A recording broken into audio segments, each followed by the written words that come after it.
Hello, and welcome to Managing Expectations in the Art Room, or in art class. So, this professional development is really about strategies and ways to keep your sanity in the classroom, serving yourself as well as serving your students, honing in on what's in your control, what's out of your control, and almost like a way of looking at things to help you help yourself in the classroom along with your students. We all know that teaching art is like teaching anything else. It can be difficult at times. You have students who are classes that are really interested and are moving forward. Other classes not so much. You have students who take your class, you're wondering why they're in your class. It's really a way of trying to keep everything even keel. I look at it as the 3 R's. You have relationships, rigor, and results. And we want to be able to build all those things. We want to be able to have relationships with our students. We want to be able to get results. And if we can, get some rigor out of these kids. But this is a way of trying to keep everything even keel so that you don't lose your mind and the student gets something out of your class. Welcome to Managing Expectations in the Art class. Sir, I'm not sure what to draw. Can you please tell me? So the first thing we want to cover is a kid wants to make art in your class, but they struggle with the process of making art. Making art can be intimidating if you've never done it before, or if you have a certain idea of what art is and not able to expand that idea. Our job really is to expose those kids and give them more of a baseline to go by. We really, our job is to encourage these kids. And so let's talk about what it's like for a kid to struggle in the classroom.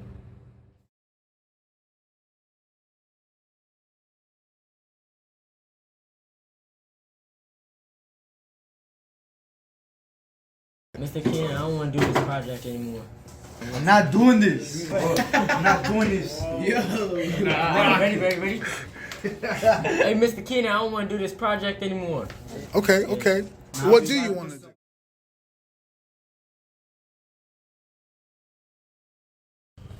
So now we'll cover a kid who's in your class for some reason and doesn't want to make art.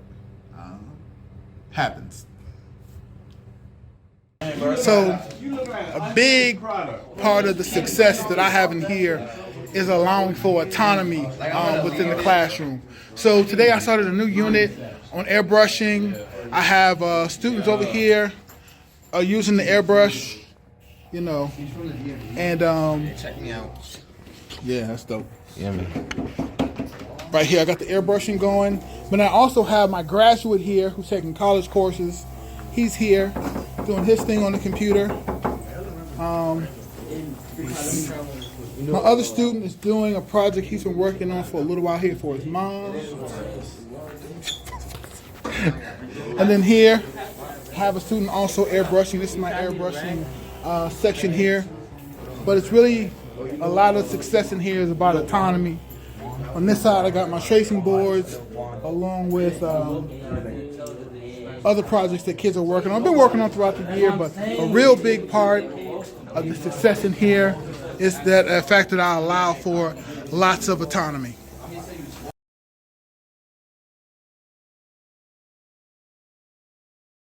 Now let's talk about a kid who comes to your class but only wants to play around. May make something here or there, but really is there just playing around, not doing what they're supposed to be doing.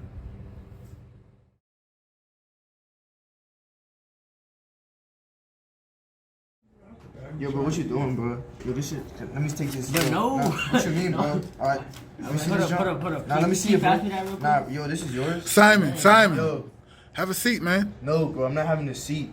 Let me see this jump. No, bro, watch out. see, Hand. No, bro, I'm trying to see that. No, alright, go Come mess on, with bro. him, bro. Move. No, bro, I'm trying to see.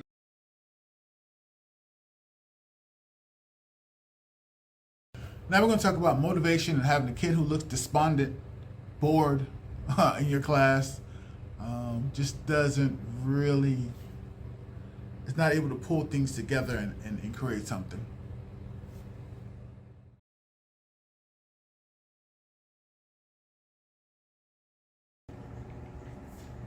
Mr. Wingate? Yeah. I'm not sure what I'm doing right now. You need me to explain it to you again? Nah.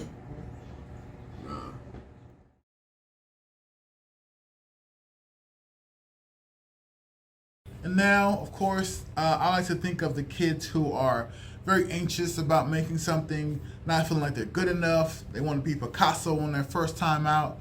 Trying to motivate those kids to get rid of that anxiety, you know, the thought of not being good and moving forward and making something.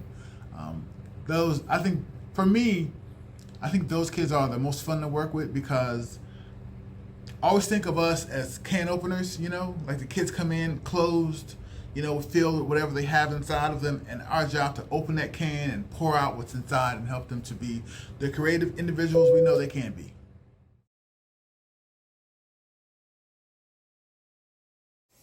Well, I don't feel like this is doing anything. Like, I don't feel good. Like, this is not good, Simon. Like, It's fine, man. Just take your time. Nah, bro, that's really like some trash, bro. I'm not even gonna hold you. nah, Shit, but that drink is shit is hard, bro. not I like it.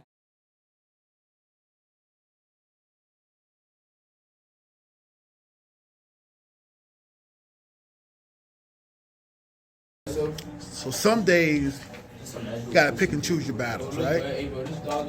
I have 1, 2, 3, 4, 5, 6 students in here.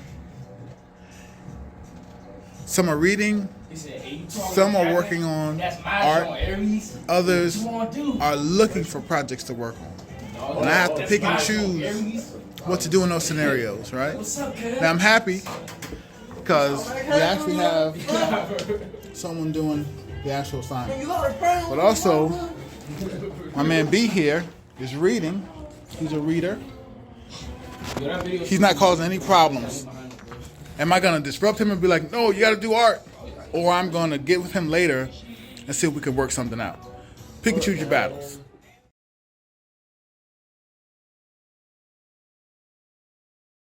So you have an event in your class, and you know, how do you pick up the pieces?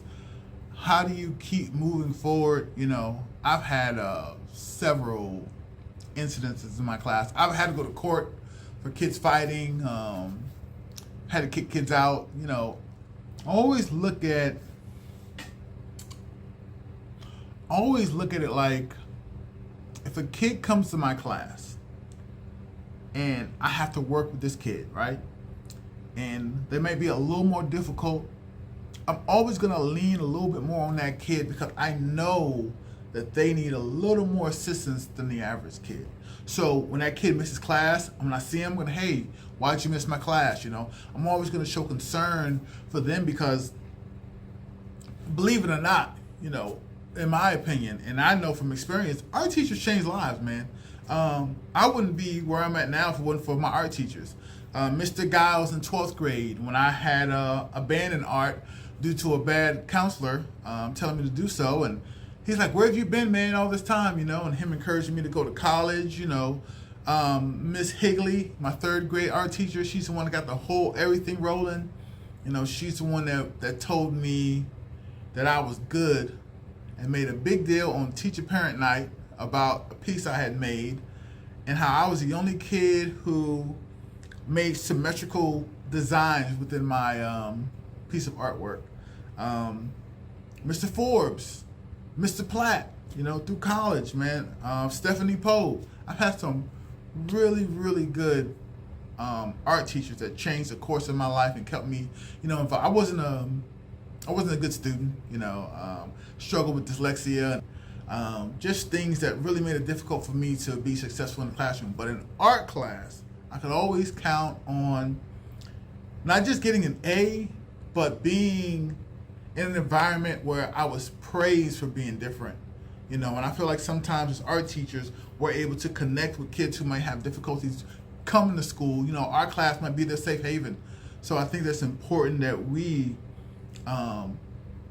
exploit that, you know, and help the kids where we can, you know, even if it's not an easy thing to do.